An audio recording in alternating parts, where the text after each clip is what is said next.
जी viewers, Punjab land record authority की तरफ से एक न्यू इनिशिएटिव आया है जिसके ज़रिए आप क्या कर सकते हैं कि आप अपनी जो रजिस्ट्री होती है वो आप घर बैठे ऑनलाइन खुद कर सकते हैं और उसका प्रिंट निकाल सकते हैं। तो बहुत ही सिंपल है, उसको किस तरह हम करेंगे। तो सबसे पहले आपने अपना ब्राउज़र ओपन करना है। तो यहाँ आपने टाइप करना है पंजाब ज़मीन .gov.pk। आपने ये वेबसाइट ओपन कर लेनी है। देखें जी, उसके बाद आपने यहाँ चले जाना है ई रजिस्ट्रेशन। आपने इसके ऊपर क्लिक करना है। तो ये देखें जी, इसकी न्यूज़ भी आपको मैं सुनवा देता हूँ। में ई रजिस्ट्रेशन के लिए अफसरान की ट्रेनिंग का आगाज कल से होगा। 28 अप्रैल से 15 मई तक तमाम डिविजनल हेडक्वार्टर्स में ट्रेनिंग मुकम्मल की जाएगी। जी विवर, ये एक न्यू इनिशिएटिव है, बहुत अच्छा है। तो उसके लिए सिंपल आपने ये आपके पास जो फर्स्ट ऑप्शन नज़र आ रहा है, click here to access e registration portal, आपने इसके ऊपर क्लिक करना है। तो इसके पास आपका ये जो मेन डैशबोर्ड है ये आपके पास ओपन हो चुका है। तो इस पे हम किस तरह अकाउंट बनाएंगे और इसकी रजिस्ट्रेशन किस तरह करेंगे और इसके ऊपर यानी किस तरह हम अपनी रजिस्ट्री को इम्प्लीमेंट करेंगे, तो इंशाल्लाह आज सारा कुछ सीखेंगे। तो मैं आपको बताता हूँ। सबसे पहले आपने ये आपके पास ये नज़र आ रहा है नया अकाउंट बनाने के लिए, यहाँ क्लिक करें। सबसे पहले आपने अपना यहाँ अकाउंट बना लेना है। तो इसके ऊपर आप जब क्लिक करेंगे तो आपके पास इस तरह एक फॉर्म ओपन होगा। तो इसमें सबसे पहले आपने अपना आईडी कार्ड पुट करना है। उसके बाद ये आपने अपना नाम लिखना है। तो इसमें ये एक बात आपको बता दूं कि सबसे पहले आपने अपना इसके अंदर जो उर्दू इंस्टॉलर होता है वो आपने इंस्टॉल कर लेना है, क्योंकि ज़्यादातर काम हमने इसमें उर्दू में करना है। तो आपके पास उर्दू इंस्टॉलर इंस्टॉल होना चाहिए, उसके बाद आप ये काम करें जी। उसके बाद आपने नाम लिखने के बाद आपने इसकी सरपरस्त वल्दियत कर लें या जोजा, जिस तरह हो आपने अपने मुताबिक करना है। तो उसके बाद आपने नाम लिख देना है। उसके बाद यहाँ से आपने अपना ज़िला सेलेक्ट कर लेना है। ठीक है, जो भी आपका ज़िला हो अकॉर्डिंग उस ज़िले के अकॉर्डिंग आपने सेलेक्ट कर लेना है। उसके बाद आपने यहाँ पे अपना सेल नंबर देना है। तो इसके बाद आपने अपना ईमेल एड्रेस लिखना है यहाँ पे। उसके बाद आपने ये जो सिक्योरिटी कोड कैप्चा आपको नज़र आ रहा है 5432, ये आपने लिख के ये आगे भेजे जाए वाले बटन पे क्लिक करेंगे। तो जब भी आप इस पे क्लिक करेंगे तो आपके पास इस तरह का एक फॉर्म ओपन होगा। तो इसमें यह है कि आपने जो भी आपने ईमेल रजिस्टर्ड की होगी या आपने अपना मोबाइल नंबर दिया होगा तो उसके ऊपर एक ओटीपी जनरेट होगा। वो ओटीपी आपने यहाँ पे लिख देना है। तो उसके बाद आपने आगे जाए वाले बटन पे क्लिक करेंगे। उसके बाद आपको कहेगा कि आप अपना जो खुफिया कोड है यानी आपका जो पासवर्ड है आप वो इसमें इंटर करें। तो इसमें ये ख्याल करना है कि जो आपकी ये इंस्ट्रक्शन लिखी हुई है आपने इसके अकॉर्डिंग आपने अपना पासवर्ड लगाना है। अगर इसके अकॉर्डिंग लगाएंगे तो आपका पासवर्ड मतलब एक्सेप्ट करेगा, अगर नहीं लगाएंगे तो वो आपको मतलब एरर दे देगा। तो इसमें यह है कि आपका जो पासवर्ड है वो कम से कम 8 हरूफ का होना चाहिए और इसमें एक कैपिटल होना चाहिए वर्ड, और एक स्मॉल लेटर में हो, और एक इसमें डिजिट्स होना चाहिए, और एक जो है वो इसमें स्पेशल करैक्टर होना चाहिए, इस तरह के डॉलर साइन हो गया, उसके बाद स्टेरिक, इस तरह के आप मतलब यूज़ कर सकते हैं। उसके बाद आपने ये आप पुट कर लेंगे अपना पासवर्ड मतलब लिख लेंगे। उसके बाद आपने रजिस्ट्रेशन करें वाले बटन पे क्लिक करना है। तो आपके पास इस तरह का आपका पॉपअप नज़र आएगा, आपका लॉगिन कामयाबी के साथ बन गया है। ठीक है, उसके बाद आपने इसे बंद कर देना है। तो आपने फिर दोबारा चले जाना है अपने उसके डैशबोर्ड पे, होम जो डैशबोर्ड है आपने यहाँ पे अपना आईडी कार्ड पुट करना है और नीचे आपने इसका कैप्चा कोड लिखना है। उसके बाद आपने लॉगिन वाले बटन पे क्लिक कर देना है।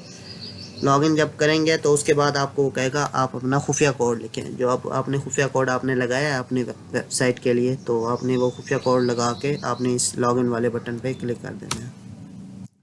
तो इस तरह आपके पास एक और फॉर्म ओपन होगा। तो उसके लिए ये है कि सबसे पहले आपने तस्दीक की कोड भेजें, इस बटन पे आपने क्लिक करना है। तो इस पे ऊपर क्लिक करेंगे तो आपके जो आपका रजिस्टर्ड मोबाइल नंबर होगा उसके ऊपर एक ओटीपी आएगा।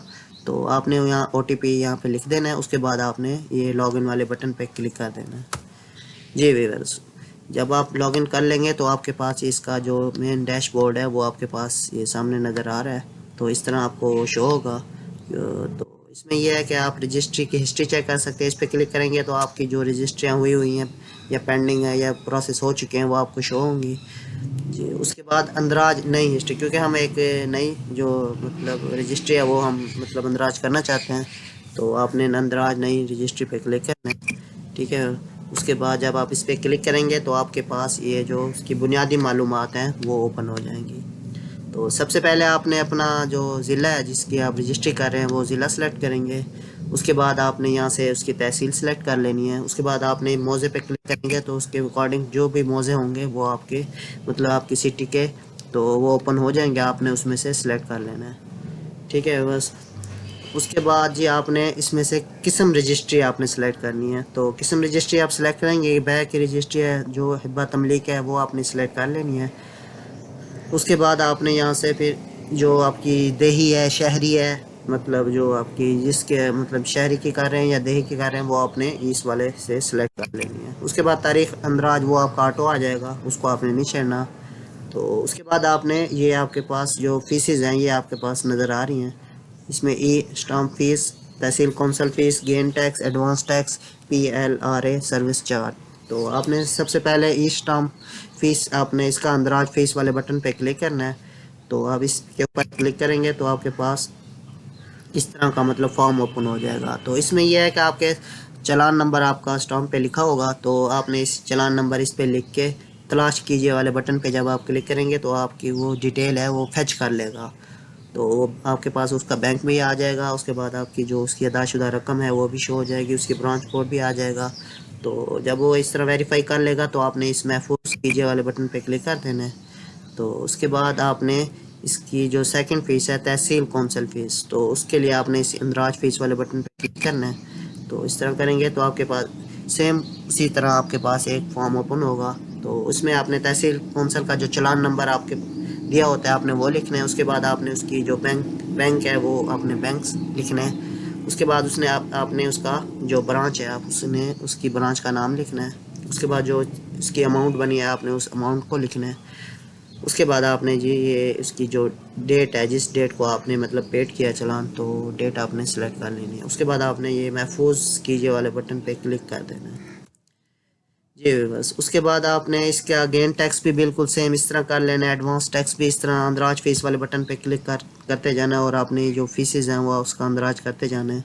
तो लास्ट में PLRA सर्विसेज चार्ज हैं जिसमें मतलब कि आप उसका जो चालान जनरेट होगा आप उसकी भी मतलब सेम इसी तरह आप PLRA नंबर का चालान का जो नंबर है वहाँ पे लिखेंगे। उसके बाद तलाश कीजिए वाले बटन पे क्लिक करेंगे तो आपकी ये डिटेल मतलब फेच कर लेगा। तो इसकी अमाउंट आ जाएगी, ब्रांच आ जाएगी, उसके बाद जो इसकी टोटल कोड है मतलब सब सारा कुछ फेच कर लेगा। उसके बाद आपने इसको महफूज कीजिए वाले बटन पे क्लिक कर देना है। तो जब आपकी ये फीसेस क्लियर हो जाए आपने सब फीसेस का अंदराज कर लेंगे तो आपके पास लास्ट में एक महफूज कीजिए वाला बटन आ रहा होगा, तो आपने इसके ऊपर क्लिक कर देना है। तो आपकी ये फीसेस मतलब के दो इंटर हो चुकी हैं। उसके बाद आपने क्या करना है इसकी बाया और मुश्तरी का अंदराज करना है। तो इसमें यह है कि आपने तलाश करने वाले बटन से भी आप सिलेक्ट कर सकते हैं। तो उसके अलावा आपके पास एक नया अंदराज वाला बटन के शो हो रहा है, आप इसके थ्रू भी आप कर सकते हैं। तो सबसे पहले आपने इसके बाय का अंदराज करना है। तो इसमें बाय और मतलब मुश्तरी का अंदराज करना है, इसके ऊपर आपने क्लिक करना है तो आपके पास इस तरह का फॉर्म आपके पास ओपन होगा। तो सबसे पहले आपने इसकी नौयत यानी शख्स कर लेनी है। उसके बाद CNAC किस्म शनाख्त CNAC रहने देना है। उसके बाद शनाख्ती कार्ड आपने लिखना है, बाय का भी लिखना है। सबसे पहले आपने बाय का लिखना है, उसके बाद आपने इसके मुश्तरी का अंदराज करना है।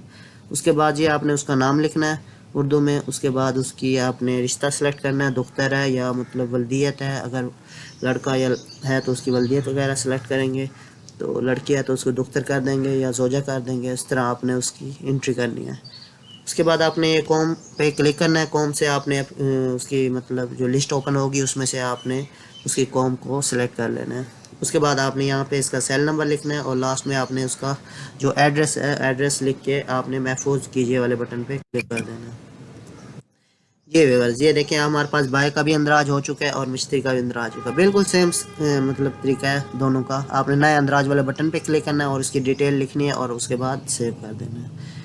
तो उसके बाद आपने इसका गवाहान जो है आपके पास मतलब जितने गवाहान है आपने सिंपल उसका अंदराज करना है। आपने नए अंदराज वाले बटन पे क्लिक करना है। तो उसके बाद आपने इस उसकी मतलब डिटेल बिल्कुल सेम फॉर्म आपके पास ओपन होगा। आपने उसका ID कार्ड लिखना है, उसके बाद उसकी मतलब कॉम लिखनी है, उसका एड्रेस लिखना है और उसके बाद उसे सेव कर देना है। जी, गवाहान का जब आपके पास अंदराज हो जाएगा तो यानी गवाहान आप यानी 2 से 3 हो, जितने भी हों, आपने उस गवाहान का अंदराज कर लेना है। तो उसके बाद आपने इसकी तफसील जायदाद में जाना है। इसमें आपके पास दर्जाबंदी वाला ऑप्शन आ रहा है। आपने इसमें दर्जाबंदी लिखनी है कि रिहायशी है, क्या है, नाम कॉलोनी लिखना है, कॉलोनी का नाम क्या है, वो सब कुछ आपने इसमें लिखना है। उसके बाद आपने ब्लॉक सेक्टर लिखना है, यानी ब्लॉक बी है, सी है, जो भी हो, आपने अपने अकॉर्डिंग इस पे लिख लेना है। इसके बाद आपने इसकी गली नंबर क्या है, वो आपने गली नंबर सेलेक्ट करना है। मकान नंबर, प्लाट नंबर क्या है, वो आपने इसमें लिखना है। अगर आपकी दुकान है तो आपने उसका दुकान का नंबर लिखना है। अगर दफ्तर है या कोई फ्लैट है तो आपने इस फ्लैट का नंबर लिख लेना है। तो जब आपने ये डिटेल मतलब लिख लेनी है तो उसके बाद आपने इसे सेव कर देना है। तो आप इस तरह आपकी तफसील जायदाद भी हो जाएगी। उसके बाद ये आपने इसका हदूद अरबा देना है। तो हदूद अरबा में ये है कि आपके जो भी आप प्लॉट ले रहे हैं या कोई आप मतलब जिस चीज़ की आप रजिस्ट्री करवा रहे हैं तो उसका आपने हदूद अरबा देना होता है कि उसके मशरिक़ में क्या है, मगरिब में क्या है, शुमाल में क्या है और जनूब में क्या है। फॉर एग्ज़ाम्पल मशरिक़ में उसके पार्क है, मगरिब में मस्जिद है, शुमाल में सड़क है और जनूब में प्लॉट है।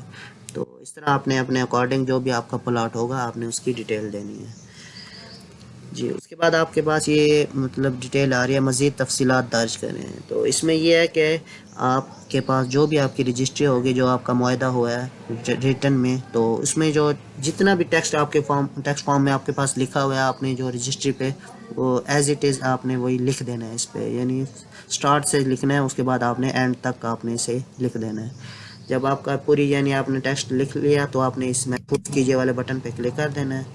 तो उसके बाद आपने क्या करना है, जो भी आपकी मतलब रजिस्ट्री होगी उसके भी अलावा आपके पास जो भी इस रजिस्ट्री से रिलेटेड जो भी डॉक्यूमेंट होंगे आपके, यानी चालान है, FBR हैं, उसके बाद आपने गेन टैक्स किया है, उसके बाद आपकी जो फीसेस हैं पेलरा की, वो आपने सारे डॉक्यूमेंट आपके ID कार्ड वगैरह आपने यहाँ पे लफ कर देने हैं। तो आपके पास ये बटन नज़र आ रहा है, दस्तावेज़ात लफ करें। आप इसके ऊपर क्लिक करेंगे तो आपके पास इस तरह का पॉपअप नज़र आ जाएगा। तो आपने मुंतखब करने वाले कीजिए वाले बटन पे जब क्लिक करेंगे आपने सबसे पहले अपनी लोकेशन देनी है, किस लोकेशन यानी किस ड्राइव में आपका फ़ाइल मौजूद है, आपने वहाँ से फ़ाइल सेलेक्ट कर लेनी है। उसके बाद आपने उस दस्तावेज़ात की किस्म सेलेक्ट करनी है और यहाँ से एडिशनल आपने अगर कोई टेक्स्ट लिखना चाहें तो इस मतलब बॉक्स में लिख सकते हैं। उसके बाद आपने इसे महफूज कीजिए वाले बटन पे क्लिक कर देना है। तो एक बात आपने मतलब याद रखनी है कि जो भी आपकी फ़ाइल हो, यानी आपकी पिक्चर हो या कोई भी आप पिक्चर लेंगे जब अपना सेव करेंगे तो उसका जो साइज़ होना चाहिए वो 300 KB से कम होना चाहिए, उससे ज़्यादा नहीं होना चाहिए। अगर ज़्यादा होगा तो वो ये वेबसाइट उसे एक्सेप्ट नहीं करेगी। इस तरह आपने वन बाय वन अपनी मतलब जो भी फाइल्स की मतलब फाइल्स हैं वो आपने मतलब इस पर अपलोड कर देनी है अपने डॉक्यूमेंट्स। उसके बाद आपने चले जाना है इधर। तो इसमें आपके पास ऑप्शन नज़र आ रहा है यानी रजिस्ट्री प्रिंट। देखिए तो मतलब आप जब आपकी डिटेल आपकी मतलब आपने लिख लिया सारा कुछ, तो आप यानी उसे देखना चाहते हैं, उसे व्यू करना चाहते हैं कि उसमें कोई गलती तो नहीं रह गई, उसमें कोई कमी बेशी तो नहीं रहेगी। अगर कोई है, कोई मिस्टेक है, कोई कमी बेशी है तो आप यानी उसे करेक्शन कर सकते हैं। उसके साथ ही एक बटन खड़ा है आगे भेजने वाला। तो आगे भेजने वाले में ये है कि आप जब इस पर क्लिक करेंगे तो ये होगा कि जो आपकी जो डिटेल है जो आपने रजिस्ट्री की है तो वो सब रजिस्ट्रार के लॉगिन में चले जाएगी। तो उसके बाद वो सब रजिस्ट्रार साहब उस मतलब रजिस्ट्री को व्यू करेंगे, एनालिसिस करेंगे, उसे चेक करेंगे, उसमें अगर कोई कमी बेशी नहीं होगी तो उसे मंजूर करके जो भी आपकी रजिस्ट्री होगी वो आपके जो एड्रेस दिया होगा आप एड्रेस पर आपको रिसीव हो जाएगी। तो सबसे पहले आपने रजिस्ट्री प्रिंट देख लें, उसमें आप अच्छी तरह चेक कर लें कोई आपकी कोई मिस्टेक तो नहीं है, कोई गलती तो नहीं है। तो जब आप उसके पर क्लिक करेंगे तो आपके पास इस तरह की डिटेल आपको शो हो जाएगी। तो सबसे पहले आपने इसे यानी PDF में आपने डाउनलोड कर लेना है। आपने इसे का प्रिंट आउट करके आपने इसे तसल्ली से चेक कर लेना है, कोई चीज़ इसमें रह तो नहीं गई, कोई चीज़ मिस्टेक तो नहीं होगी। तो जब आपकी मतलब क्लैरिफिकेशन हो जाए तो उसके बाद आपने इस बटन पे क्लिक कर देना है आगे भेजें। तो आपकी रजिस्ट्री आप सब रजिस्ट्रार के लॉगिन में चली जाएगी। तो आपको 2 या 4 दिन के बाद आपको एनालिसिस के बाद आपको वो रिसीव हो जाएगी। ये बहुत ही सिंपल है, आप अपने घर बैठे अपनी रजिस्ट्री का अंदराज कर सकते हैं।